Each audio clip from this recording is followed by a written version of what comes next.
জিলহজের প্রথম 10 দিনের আমল, ইবাদত, নেকামল, ভালো কাজ, এটা আল্লাহর কাছে এত প্রিয়, অন্য কোন সময়ের আমল ইবাদত, অন্য কোন দিনের আমল ইবাদত আল্লাহর কাছে এত প্রিয় না। বান্দা এই 10 দিনে নেকামল করলে আল্লাহ তাআলা যত খুশি হন, অন্য কোন সময়ের নেকামলে আল্লাহ তাআলা এত সন্তুষ্ট হন না। জিজ্ঞাসা করা হলো, কিলা ওয়ালাল জিহাদু ইয়া রাসূলুল্লাহ। সাহাবীরা প্রশ্ন করলেন, হে আল্লাহর রাসূল, অন্য সময় আল্লাহর রাহে যদি কেউ জিহাদে যায়, অন্য সময় যদি জিহাদে রত হয়, তাহলে সেই আমলটার মর্যাদাও কি এই দশকের সাধারণ নেকামলের চাইতে উত্তম না? ওটা তো জিহাদ, জীবন বাজি রাখা। এই সময়ের সাধারণ নেকামলের চাইতে অন্য সময়ের জিহাদটাও কি উত্তম না? নবী সাল্লাল্লাহু আলাইহি ওয়াসাল্লাম বলেছেন, ওয়ালাল জিহাদু ফি সাবিলিল্লাহ, অন্য সময়ের জিহাদও এই সময়ের সাধারণ নেকামলের চাইতে উত্তম না। ইল্লা, তবে অন্য সময়ের জিহাদ যদি কেউ এই পর্যায়ে করে যে তিনি তার জান মাল সবকিছু নিয়ে জিহাদে গেছেন, কিন্তু কিছু নিয়েই ফিরে আসতে পারেন না, সব আল্লাহর রাহে কোরবানি করে দিয়েছেন, এই লোকের কথা ভিন্ন, তার মর্যাদা সবকিছুর উপরে। তাহলে এই দশকের নেকামল, এই দশকের ইবাদত বন্দেগীর মর্যাদা এত বেশি ভাইরা আমার, যে আল্লাহ রাব্বুল আলামিনের কাছে বছরের অন্য কোন সময়ের কোন আমল, এমনকি জিহাদও, সাধারণ জিহাদও এই দশকের নেকামলের চাইতে বেশি প্রিয় না। এই হাদিস থেকে, বুখারীর এই হাদিস থেকে আমরা কি বুঝলাম? যে এই দশক আল্লাহ সুবহানাহু ওয়া তাআলার কাছে ইবাদতের দশক, নেকামলের দশক, মর্যাদার দশক, ফজিলতের দশক। আল্লাহ রাব্বুল আলামিন এই দশকের কদর করার তৌফিক আমাদের সবাইকে দান করুন। ভাইরা আমার, বিশ্ববিখ্যাত হাদিসবেত্তা হাফেজ ইবনে হাজার আসকালানী রাহমাতুল্লাহি আলাইহি জিলহজের প্রথম দশক সম্পর্কে বলেছেন, জিলহজের প্রথম দশকের এত মর্যাদা কেন বেশি ভাই? কারণ সমস্ত ইবাদাতের সমাহার এই দশকের মধ্যে আছে। ইসলামের যে মৌলিক ইবাদতগুলো আছে, প্রায় সব মেইন সব ইবাদতগুলোর সমাহার এই দশকে আপনি খুঁজে পাবেন, এমনকি রমজানেও পাবেন না সব, এই দশকে সবগুলোর সমাহার পাবেন। কিভাবে? এই দশকে আমরা দেখি যে প্রথমত ঈমান তো 12 মাসের আমল, অন্য সময়ও আছে, এই সময়ও আছে। 5 ওয়াক্ত নামাজ 12 মাসের আমল, অন্য সময়ও পড়তে হয়, এই দশকেও পড়তে হয়। রোজা রমজান মাসে আছে, এই দশকেও রোজা আছে, প্রথম 9 দিনই রোজার কথা হাদিসে আছে, আবার বিশেষভাবে আরাফাতের দিন রোজার কথা আছে। তাহলে ইসলামের তৃতীয় রোকন রোজা, রোজা অবশ্য হজ হলো তৃতীয়, যাকাত হলো তৃতীয় রোকন। যাকাত অন্য সময় দেওয়া যায়, এই সময়ও দেওয়া যায়, তাহলে যাকাত আদায়যোগ্য সময় এটা। আবার রোজারও আমল এই দশকের মধ্যে আছে। আর হজ তো হয়ই এই দশকে, হজের মূল কাজই হলো এই দশকে, ফরজ কাজগুলো সব এই দশকেই হয়ে যায়। তাহলে এই দশকে ঈমান আছে, নামাজ আছে, যাকাত আছে, রোজা আছে, হজ আছে, আবার কোরবানি আছে, আবার জিকিরের জন্য আলাদা নির্দেশ আছে, এই দিনগুলোতে বিশেষভাবে আল্লাহর জিকির করো। আছে না নাই ভাই? তাহলে আমরা কি বুঝলাম? এই দশকে সমস্ত ইবাদতের কি আছে? সমাহার আছে, সমস্ত ইবাদতের নজির আছে। এই জন্য এই দশকের মর্যাদা অনেক বেশি। আল্লাহ রাব্বুল আলামিন এই দশকের মর্যাদা এবং কদর আমাদের সবাইকে করার তৌফিক নসিব করুন। ভাইরা আমার, এই দশকের মর্যাদা নিয়ে আমরা কথা বাড়াতে চাই না, এবার আমরা করণীয়তে চলে যাই। কি করব আমরা? আমরা কোরআন এবং হাদিসের আলোকে 11টি আমলের কথা বলতে পারি। এই 11টি আমল এই দশকের জন্য খাস, স্পেশাল।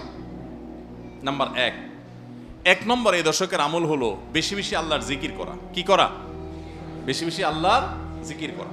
কারণ কোরআনে কারিমের সূরা তাওবাতে আল্লাহ রাব্বুল আলামিন এই দশককে ইঙ্গিত করে বলেছেন যে তোমরা আল্লাহ তাআলার জিকির করো ফি আইয়ামিম মাদুদাত, নির্দিষ্ট দিনসমূহে, নির্ধারিত দিনগুলোতে তোমরা আল্লাহর জিকিরে মাশগুল থাকো।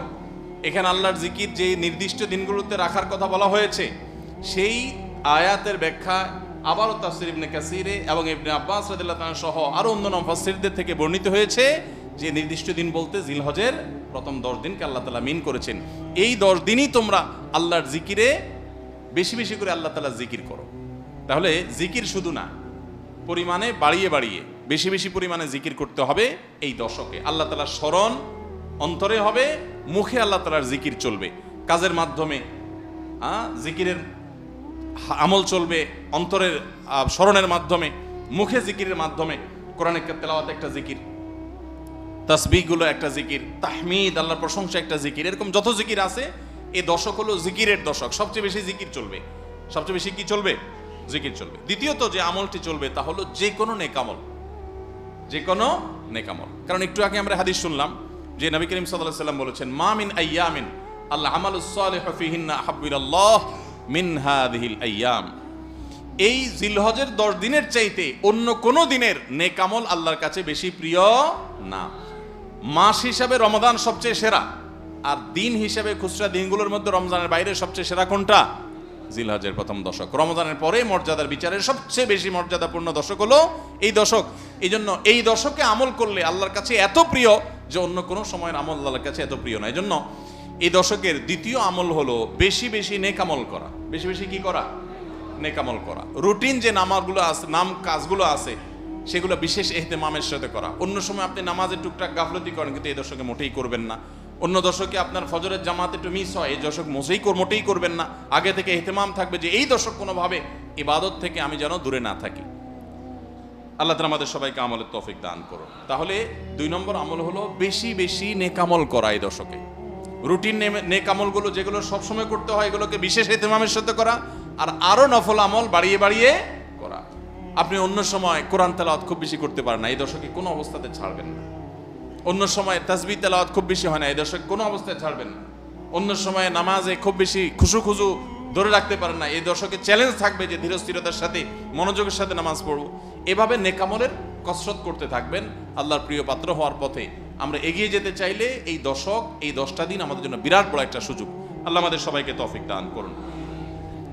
3 নম্বর, এই দশকের করণীয় হলো সকল গুনাহ থেকে অন্য সময়ের চাইতে এই সময়টাতে বেঁচে থাকার জন্য বেশি সচেষ্ট থাকা। গুনাহ তো 12 মাসই আমরা করব না, কিন্তু এই দশক গুনাহ না করার ব্যাপারে চেষ্টাটা একটু বেশি থাকবে। কারণ আপনারা সূরা তওবার একটি আয়াত শুনেছেন, আল্লাহ রাব্বুল আলামিন সম্মানিত 4 মাসের আলোচনা করে বলেছেন, যালিকাদ দীনুল কাইয়্যিম ফালা তাজলিমু ফিহিন্না আনফুসাকুম। এই সম্মানিত মাসগুলোতে তোমরা নিজের প্রতি নিজে অবিচার করিও না। ভাইরা আমার, তার মানে যেই সময়টাতে আল্লাহর নৈকট্য লাভের সুযোগ, ওই সময়টাতে যদি কেউ পাপাচারে লিপ্ত হয়, এর চেয়ে পাপিষ্ঠ আর কে আছে?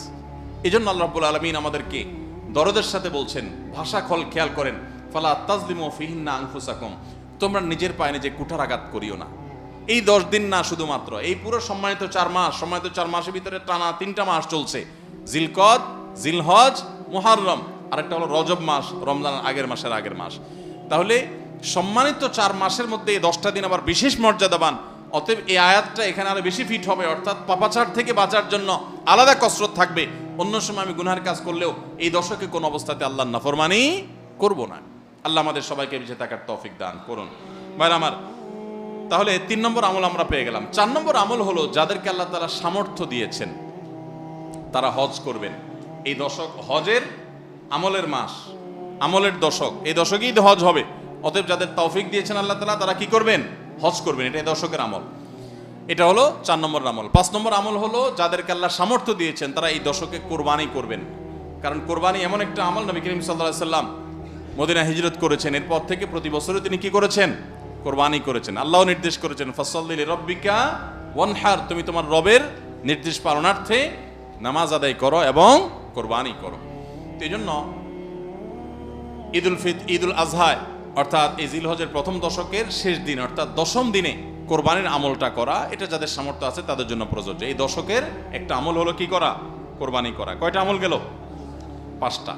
6 নম্বর হলো যাদের কোরবানি করার ইচ্ছা আছে তারা জিলহজের চাঁদ ওঠার আগে আগে জিলকদ মাসের শেষ দিনের মধ্যে তাদের হাতের নখ, চুল, গোফ, অবাঞ্ছিত লোম এগুলো সব কেটে পরিষ্কার করে ফেলবেন এবং এই দশক আর সেগুলোতে হাত দিবেন না।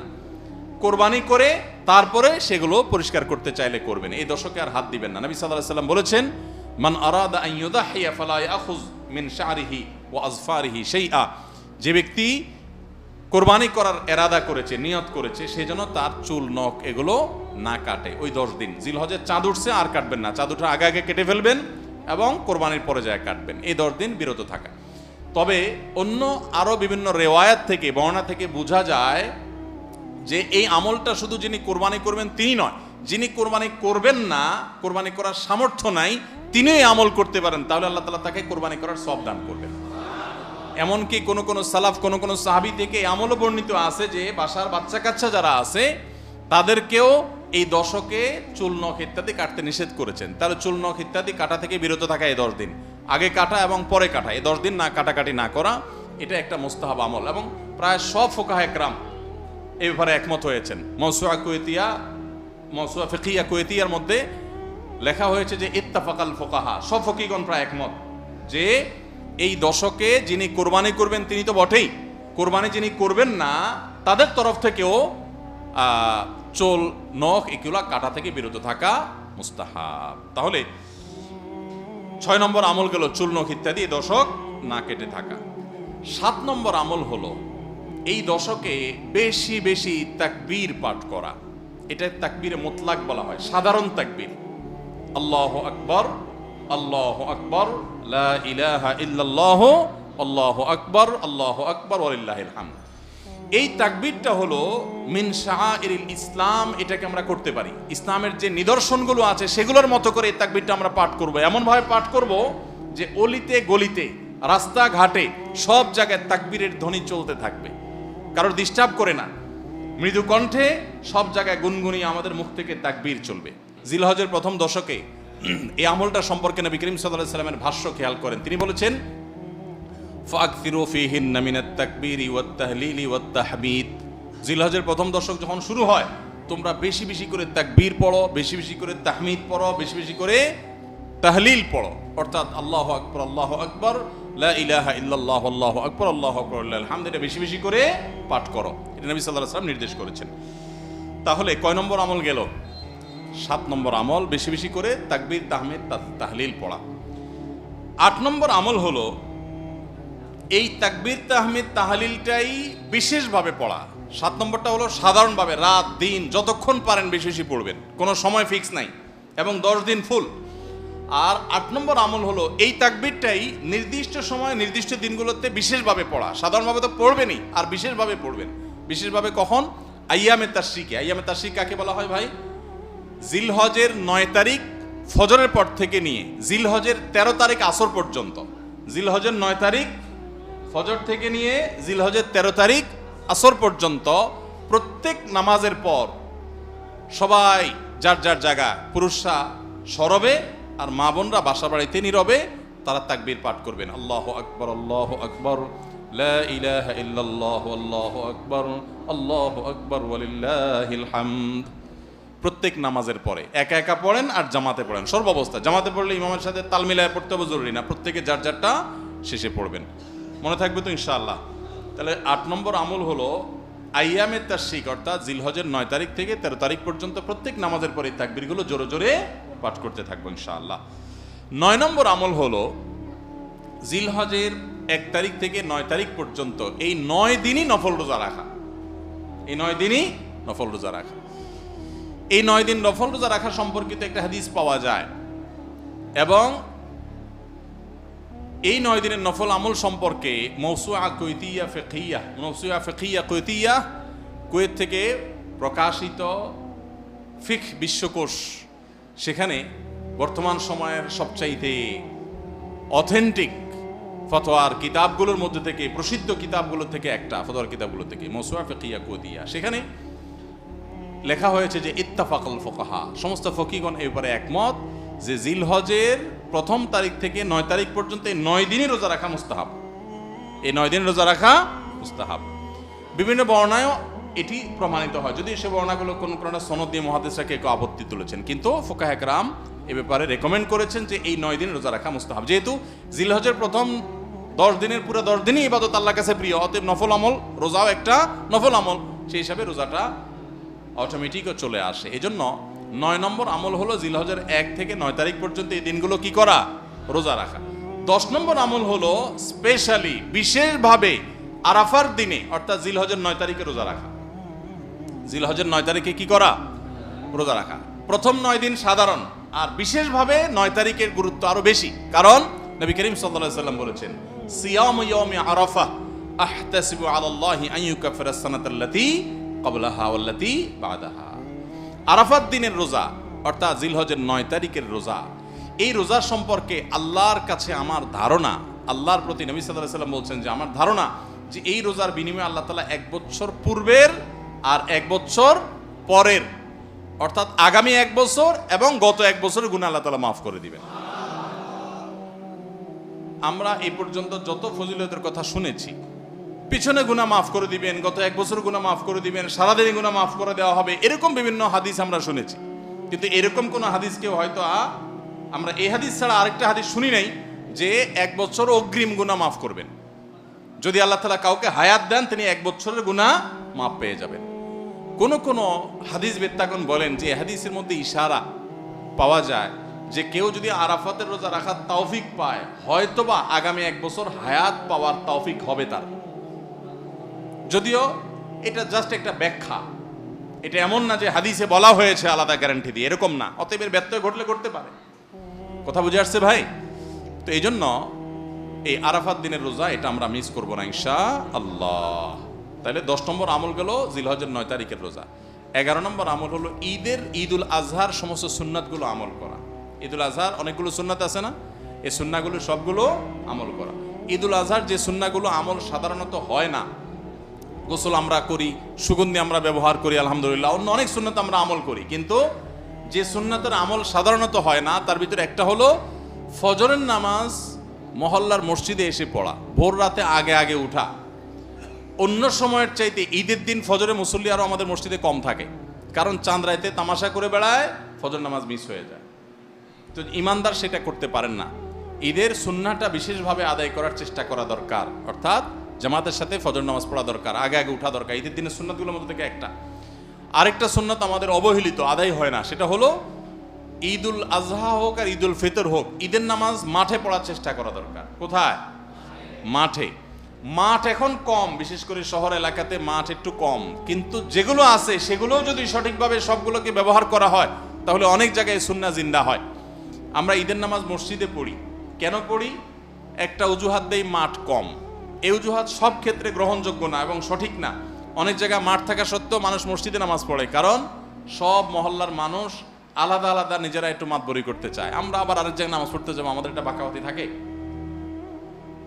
এই রোগ মসজিদে মসজিদে ঢুকে গেছে, মসজিদ কমিটির লোকদের মধ্যে রোগ ঢুকে গেছে। তারাই কোরবানি করতে রাজি না, যে আমরা এখানে জমাত করব না, চল আমরা সবাই মিলে বড় একটা মাঠে করি। বড় মাঠে কয়েক মসজিদের মুসল্লিরা একসাথে নামাজ আদায় করার যে সৌন্দর্য আছে, এই সৌন্দর্য মসজিদের মধ্যে ঈদের নামাজ পড়ার মাধ্যমে নাই। এই জন্য ভাইরা, মাঠে ঈদের নামাজ জিন্দা করার চেষ্টা করতে হবে ইনশাআল্লাহ। চেষ্টা করা যাবে না ইনশাআল্লাহ? তাই বলে আবার রাস্তাঘাট আটকায় মানুষের অসুবিধা হয় সেভাবে করে ঈদের নামাজ ব্যবস্থা করেন না। হ্যাঁ, যদি কোনো রাস্তা এরকম হয় যে না, এ রাস্তা বিকল্প বহু রাস্তা ডানে বামে আসে, মহল্লার রাস্তা, কারোর কোনো অসুবিধা হবে না, তাহলে সেখানে হতে পারে শর্ত সাপেক্ষে। কিন্তু সাধারণত রাস্তা নয়, বরং আমাদের নামাজ পড়তে হবে কোথায়? মাঠে। এবং ঈদের নামাজ মসজিদে আদায় করবেন না, মাঠে আদায় করবেন। এই আওয়াজটা সর্বত্র তোলা দরকার। শহর তো বটেই, গ্রামে পর্যন্ত এখন প্রত্যেক মসজিদে মসজিদের নামাজ হয়। কেউ কাউকে মানতে রাজি না, কেউ কাউকে মানতে রাজি না। আরেক জায়গায় ঈদগাহে নামাজ পড়বো, আমাদের ইজ্জত থাকে নাকি? তো এই লোক ইসলাম বুঝে নাই। ঈদের জামাত হবে, অনেক বড় জামাত, সেখানে বহু মসজিদের মুসল্লিরা আসবে, এটার মধ্যেই সৌন্দর্য, পুরো মহল্লার মানুষের সম্মিলন ঘটবে। এই সুন্নাতটা আদায় হয় না। ঈদুল আজহার আরেকটা সুন্নাত অবহেলিত, সেটা হলো ঈদুল আজহায় আমরা জানি যে প্রথম খাবার ঈদুল আজহার কোরবানির গোশত দিয়ে হবে, এটা সুন্নাত। ওমর রাদিয়াল্লাহু তাআলা থেকে একটা রওয়ায়াত বর্ণিত আছে যে আল্লাহ তাআলার উদ্দেশ্যে কোনো কিছু দান করলে এটা নিজে ভোগ করা যায় না। যায়? আপনি আল্লাহর রাস্তার জন্য, আল্লাহকে খুশি করার জন্য আল্লাহর ওয়াস্তে কিছু দিয়ে দিয়েছেন, এটাকে নিজে খাওয়া যায়? আর এটা আপনি গরিবকে দিয়ে দিবেন, মসজিদে দান করলে মসজিদকে দিয়ে দিবেন, আপনি নিজে ভোগ করতে পারবেন না। শুধু কোরবানি এবং আকিকা, এই দুইটা আমল আছে যে এই দুইটা আমল আল্লাহকে খুশি করার জন্য জবাই করার সময় বলছেন বিসমিল্লাহ আল্লাহু আকবার, আল্লাহুম্মা লাক মিনকা ওয়ালাক, আল্লাহ আপনার তরফ থেকে আবার আপনার উদ্দেশ্যেই কোরবানি করলাম, আমার কোনো ধান্দা নাই। অথচ আবার ঠিকই ওইটার গোশতটা আল্লাহ আপনাকে খেতে দিয়েছেন, কারণ এটা আল্লাহর পক্ষ থেকে সাদাকা, আল্লাহর পক্ষ থেকে মেহমানদারি, যে আল্লাহ আপনার থেকে কবুল করেছেন এবং বলেছেন বান্দা আমি বুঝে পাইছি, এবার তোমাকে দিছি, তুমি খাও। তো এই জন্য আল্লাহর মেহমানদারি দিয়ে দিনের প্রথম খাবার গ্রহণ করা, যাতে করে ক্ষুধার্ত থেকে খাবারের প্রতি আগ্রহী হন আপনি, এবং আল্লাহর মেহমানদারি দিয়ে প্রথম খাবার খান আপনি, এটা সুন্নাত।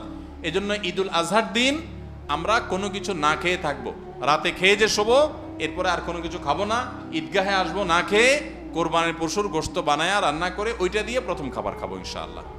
আল্লাহ তাআলা আমাদের সবাইকে এই সব সুন্নাহগুলো মেনে চলার তৌফিক দান করুন। তাহলে 11 নম্বর আমল হলো ঈদুল আজহার সব সুন্নাগুলা পালন করা।